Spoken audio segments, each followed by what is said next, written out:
এখন আমি সকালে উঠে চিয়া সিড খাচ্ছি। এই ১ মাস মতো হলো। আর আজ সকাল থেকে বৃষ্টি হচ্ছে, ওই জন্য উপরে যাইনি, নিচে আর কি ব্রাশ করে নিলাম। আর এইদিকে দেখো বড়মশাই উঠে তো গেছে কিন্তু ফোন নিয়ে খাটেই শুয়ে আছে। আর সকালে সেভাবে আমি কোনো স্কিন কেয়ার করি না, শুধু কিন্তু লিপ বামটাই অ্যাপ্লাই করি। যেহেতু বৃষ্টি হচ্ছে বললাম উপরে যাইনি, তাই নিচে আমি আর বড়মশাই চা করে নিলাম।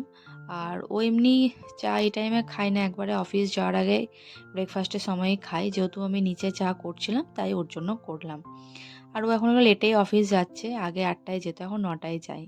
আর দেখো ততক্ষণে দেখলাম যে বৃষ্টি কমে গেছে আর হালকা হালকা রোদ উঠেছে, এর জন্য আমি কিছু কাছাকাছি করে নিয়েছিলাম। ও বাবা, দেখি আবার বৃষ্টি শুরু হয়ে গেছে, সব কিছু তুলে এই গামলায় আর কি করে রেখেছি। আর সন্ধ্যেবেলা একটু আলমারিটা গোছাচ্ছিলাম, দেখো একদম আলমারি আমার ভরে গেছে। আর নিচের এই যে তাকটা ফাঁকা আছে, এর মধ্যে কিন্তু আমাকে এই এতগুলো জিনিস গুছিয়ে রাখতে হবে।